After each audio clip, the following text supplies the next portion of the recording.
10औं राष्ट्रिय खेलकुद प्रतियोगिता अब जेठमा पनि नहुने भएको छ। शुक्रबार प्रतियोगिताको तयारीको विषयमा निर्णय गर्न बसेको राष्ट्रिय खेलकुद परिषद राखेपको बैठकमा बोल्दै युवा तथा खेलकुद मन्त्री तेजुलाल चौधरीले तोकिएकै समयमा 10औं राष्ट्रिय खेलकुद प्रतियोगिता सम्भव नभएको बताउनु भएको छ। यसअघि बिहिबार राखेपा उपाध्यक्ष ध्रुव आचार्य सहित एमाले निकट बोर्ड सदस्यहरूले मन्त्रीलाई भेटेर प्रतियोगिता समयमै हुन नसक्ने बारे ध्यानाकर्षण गराएका थिए।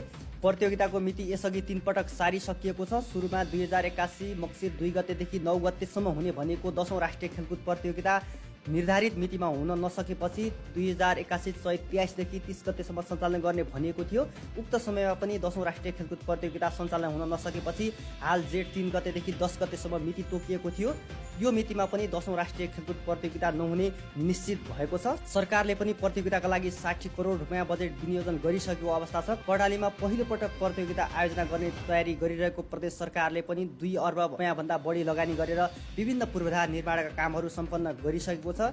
जेठ 3 गतेदेखि हुने भनिएको राष्ट्रिय खेलकुद प्रतियोगिता तोकिएकै मितिमा नहुने भएपछि पुनः 10औं राष्ट्रिय खेलकुद प्रतियोगिता कहिले हुने भन्ने अन्यल सिर्जना भएको छ। प्रतियोगिताको मिति बारम्बार सारिँदै गर्दा खेलाडी, प्रशिक्षक र आयोजक सबै पक्ष अन्यलमा परेका छन्।